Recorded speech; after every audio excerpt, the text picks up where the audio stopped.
Hello everybody, Ben Rogers here, the Raptors Digest, reacting to the Toronto Raptors 93-92 win against the Chicago Bulls. Solo pod here tonight. It's exam season. Riker's out studying for his exam, so wish him luck on Instagram or DMs or whatever. I missed the last podcast. I had 2 exams today, so I apologize if I sound a bit tired after this one.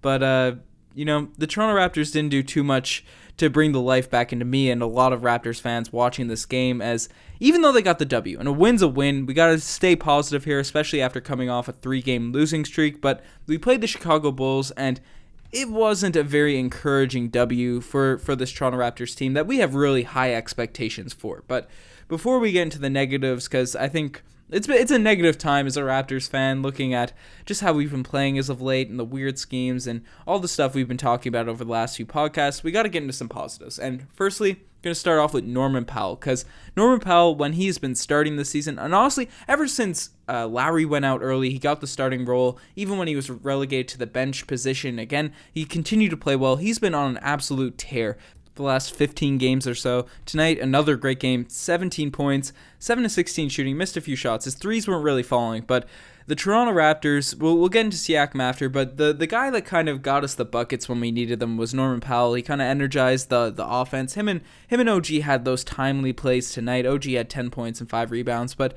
the performance of Norman Powell and OG, especially, I didn't get a chance to react to. OG's my guy, and he had that phenomenal game against the Sixers, even though it was a tough game.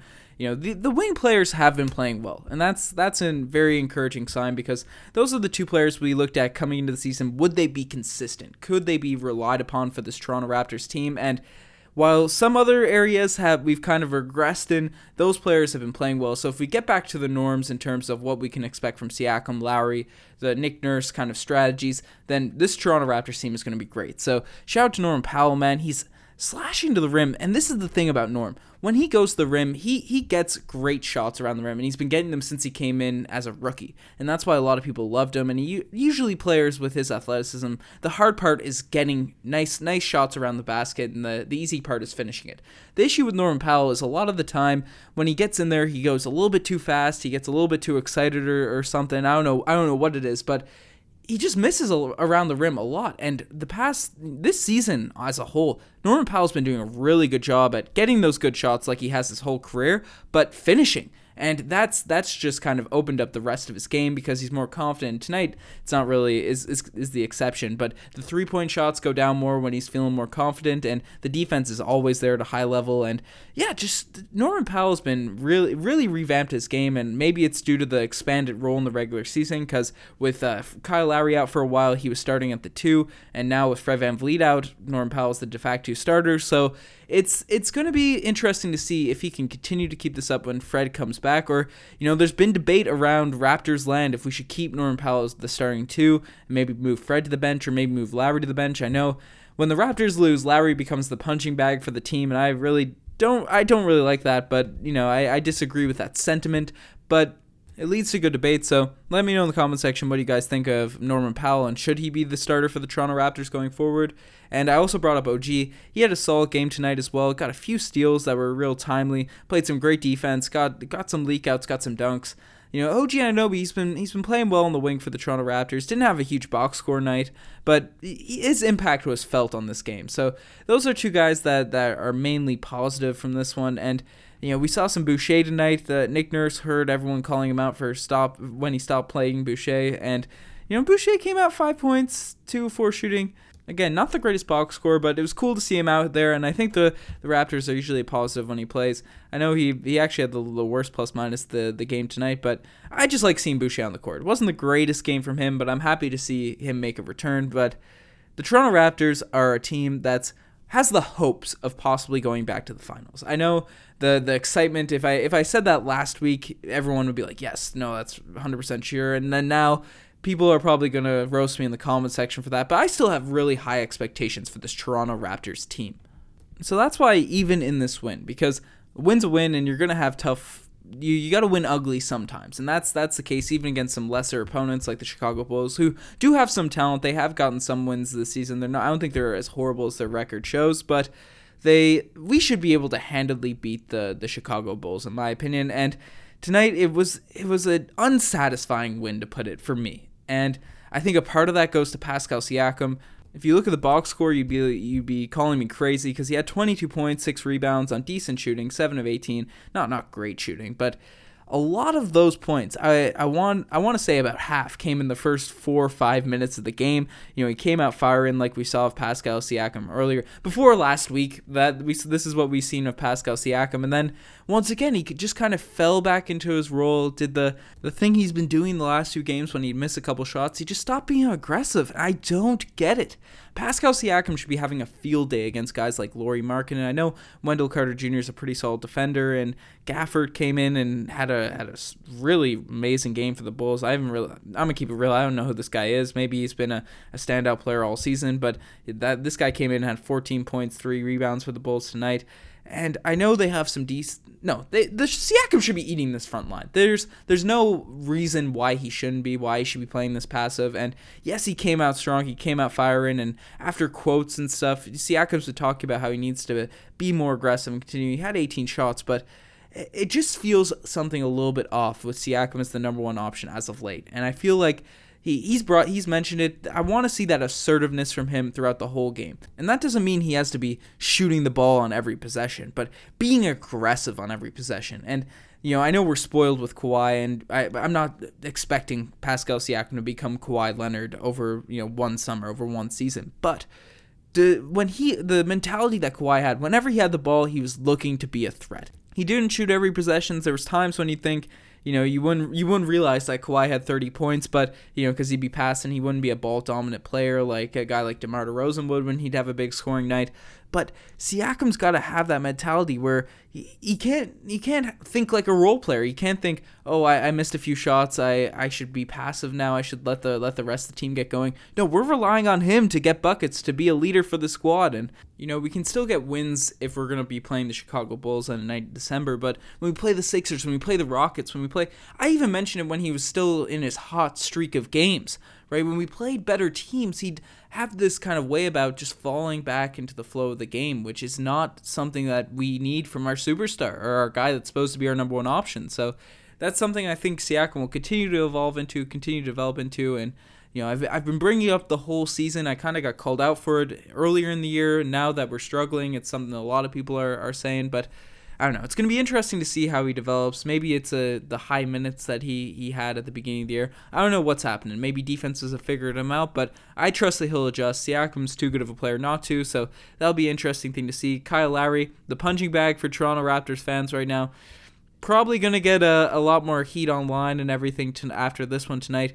11 points, 7 assists, 7 rebounds, and even though he's plus 7 for the game, he went 3 of 15 from the field, 1 of 8 from the three-point line. And once again, despite that timely shot down the stretch of this one, where he just ran over that Bulls defender and made the layup, it was not a good look for Kyle Lowry tonight. He really needs to make those shots. I know he's coming off injury, and he does have these games during the regular season, not frequently, but it's not unheard of to hear Kyle Lowry have a bad shooting night and continue to shoot it off, but still play well. Like, he still does the other things on the court, but the Toronto Raptors are going to want to win games, especially with Fred VanVleet out. It's we're going to need Lowry to be more efficient on the shooting. I don't want to bag on Kyle Lowry too much because you're going to hear it. You're going to hear it from a lot of Raptors fans, so I'll distance myself from that. And one last thing, because there's not many other players I mentioned to know. Marcus All played really good defense. Him and Ibaka played really good defense down the paint.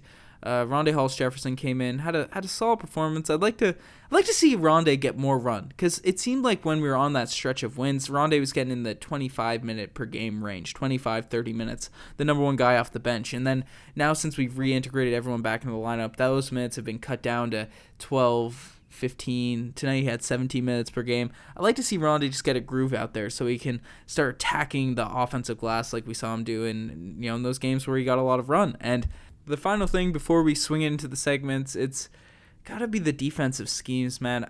We've brought it up on the podcast consistently. Riker did a massive rant on it in the Rockets game. We both kind of did. But Nick Nurse is a genius. He knows how to run plays and all that. We saw it in the playoffs last year. He likes to be freaky, and I love that about him because a lot of coaches aren't willing to do that. But the thing about it is there's a reason people don't run zone on every possession, because it's less effective than man. It's a defensive scheme that is used to catch people off guard, right? It's something you run to just get people out of their comfort zone, and because they're out of their comfort zone, people don't really know what to do.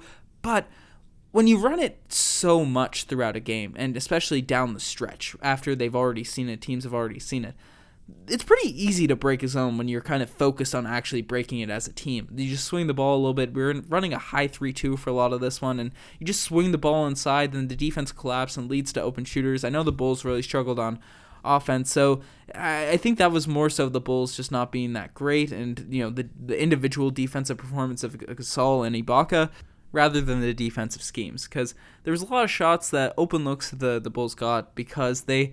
Teams figure that. They're NBA players. They're not high school teams. They figure out how to beat a zone after you run it every, 2, 3, 4 straight possessions.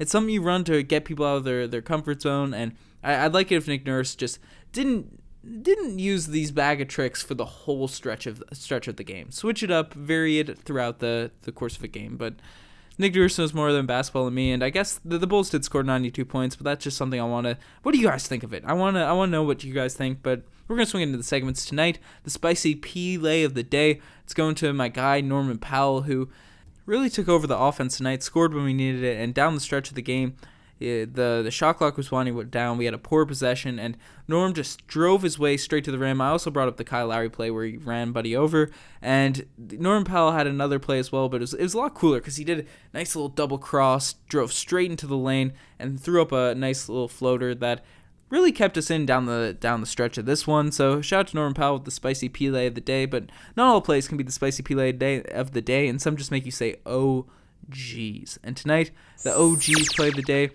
Kyle Lowry, he had a spicy P-lay contender with how he ran the man's over on the Chicago Bulls to get us our last bucket in this game, but he's getting the OGs for a play that happened, I believe, a possession later. Went into the lane, again, ran off the time. I think he had Lowry Markkanen on him, and decided to just run straight into him and try and shoot it over him. It ended up throwing it out of bounds. The Bulls got the ball while the Raptors only up one. If you got Lowry Markkanen on you, you got to get a better shot than that. You got to drive in the defense, make a decent pass. I think Siakam was open on the wing, and maybe Siakam should have cut and been more assertive, but Kyle Lowry's a good enough passer to throw that out there. I don't know. You got to get a better possession than that, and that last play certainly made me say OGs, especially where when the refs are going to overturn it, and just stresses you out more just watching the play happen. So that was an unfortunate look. And finally, the infamous, the one and only Damari Carroll Gold Star Award. And tonight, it's just going to the Raptors. Even though we won, I wanted a nice win today. I was really looking forward to it. I wanted a bounce back game to quiet all the haters, quiet everyone that's been trashing on this team, because I think people have overreacted to the last 3 losses, but if we continue to play like this, it won't be an overreaction. I'm not saying it's unwarranted, but I do think that the Raptors will be fine, and I wanted tonight to be not proof that we'll be good, but a nice reassuring win that we could, we're still the team that we've been throughout this whole season that we were last year just without Kawhi. But the Raptors are getting the gold star because they didn't really do that. So it's going to have to be tomorrow in Kawhi's return that we get that morale booster. Maybe that's what the plan was, because the wins will be so much more sweeter if we do it coming off not a losing streak, because we just snapped a losing streak. But I don't know. I'm rambling here. You guys are the best for making this far. Check out the Twitter, the Instagram, all that cool stuff. If I missed anything, I apologize. I'm a bit zoned out. I apologize that this podcast was incoherent, but it's that time of year. I wish everyone out there that's writing exams or going home with their families good luck, all the best. Anyways, I'm signing out. Cheers.